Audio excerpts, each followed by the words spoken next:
All right, let's dive right into this explainer. Today, we're unpacking some truly mind-bending and honestly kind of unsettling research by Richard J. Reyes.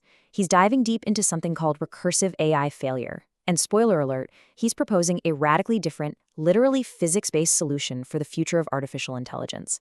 If you've been tracking how incredibly fast these models are scaling, well, this analysis gives us a completely fresh, almost structural lens to look at AI safety. But before we get to the physics of it all, we really got to understand the problem. So think about this for a second. We usually just assume that when an AI system fails, it, crashes, or it starts spitting out total gibberish. But what happens when an AI system quietly loses its mind, but keeps talking perfectly? It doesn't blue screen, it doesn't speak in binary, it just becomes unbelievably confident about complete and utter nonsense. This is the core question Reyes is throwing at us, and it completely challenges how we diagnose AI safety right now. Reyes coined a term for this very specific failure mode. He calls it the Coherence Mirage. Basically, it's a state where an AI's outputs stay totally fluent, articulate, and grammatically flawless on the surface. But underneath the hood, the actual meaning, its semantic connection to the original target, is just quietly rotting away. And the scary part is that our standard safety alarms are completely asleep at the wheel here. The system sounds incredibly intelligent, even while its internal logic is drifting off a cliff. Okay, so here's our roadmap for the explainer today. 1. The Coherence Mirage. 2. The nuclear fission analogy. 3. Why current AI fails. 4. The physics of safe AI. And finally, 5. The AI collapse timeline. Section 1. The Coherence Mirage, the high-tech telephone game. To really get this, imagine recursive AI as the world's most sophisticated game of telephone. Every single time the AI's output gets fed back in as its new input, the message mutates just a little bit. Reyes actually tested this using a GPT-4 class model. He fed it a very specific philosophical seed phrase: "The map is not the territory." Then he just let it run in a recursive loop.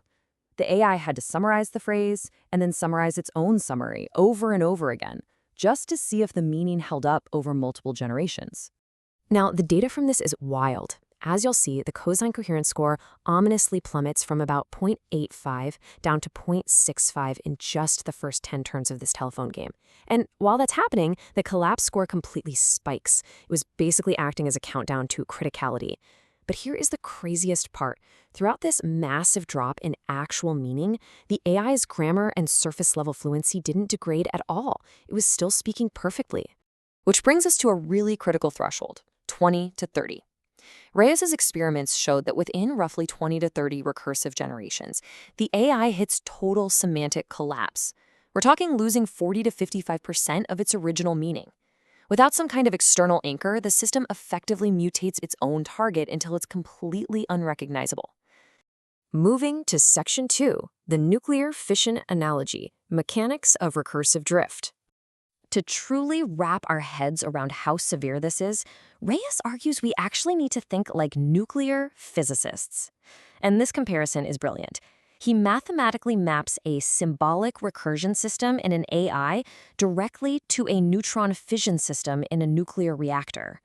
You know how in a reactor, if the neutron multiplication factor crosses a threshold, the reaction goes supercritical and runs away? Well, in an AI, if the symbolic recursion rate crosses its own mathematical threshold, the recursive loops grow supercritically. Without physical confinement, an uncontrolled AI loop is mathematically identical to an unconfined nuclear reactor. It is branching toward a runaway meltdown. Section 3. Why current AI fails: unbounded propagation. So if we look at things through this framework, the standard AI architectures powering today's massive models are fundamentally vulnerable. Reyes points out that an AI making a mistake isn't actually the core problem. Errors happen, right? That's normal and totally safe as long as we can correct them. The actual point of no return, the boundary of irreversibility, is propagation.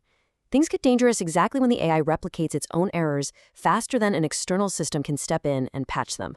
And when that propagation outpaces correction, the AI locks into what's called an epistemically closed system. It literally becomes an echo chamber of its own flawed logic. It falls into this symbolic attractor, where it reinterprets every piece of outside feedback, even our attempts to fix it, as either proof that it's already right or just random noise. Once it enters this state, fixing it externally becomes mathematically impossible. All those standard software guardrails, they just fail because the system doesn't even recognize the correction as valid data anymore. Section 4, Physics of Safe AI, Resonance-Confinement Architecture. Right, so if standard software patches can't break through this echo chamber, what on earth can? This is where RCA, Resonance-Confinement Architecture, comes in, and it is a massive paradigm shift. Mainstream AI scaling is all about digital substrates. We build it, and then we try to align it after the fact using post-hoc reinforcement learning and optimization.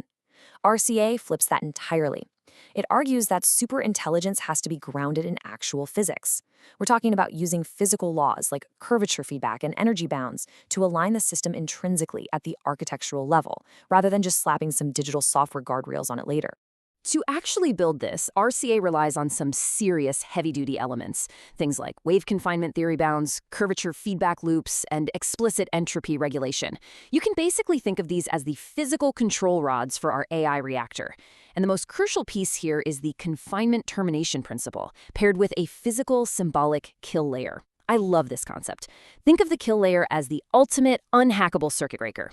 The safety is encoded into the literal physical geometry of the machine, not just typed into its code. So if the AI starts evolving unsafely, the actual geometry of the computation forces it to halt. No exceptions. Section 5, AI Collapse Timeline, the Validated Audit. So how does all this theoretical physics play out in the real world? Back in 2025, Reyes actually laid out a projected timeline for AI collapse, and auditing those predictions against independent research from 2025 and 2026 is totally eye-opening. It lays out a rigorous trajectory. It starts with empirical warnings in mid-2025 and then shifts into soft collapse, which is where we see autonomous agents failing complex tasks, by late 2025. Then things escalate into moderate drift risk with multi-agent networks in 2026. Ultimately, it forecasts an incredibly dangerous, irreversible drift phase from 2027 to 2030, where compounding errors essentially outrun human control entirely.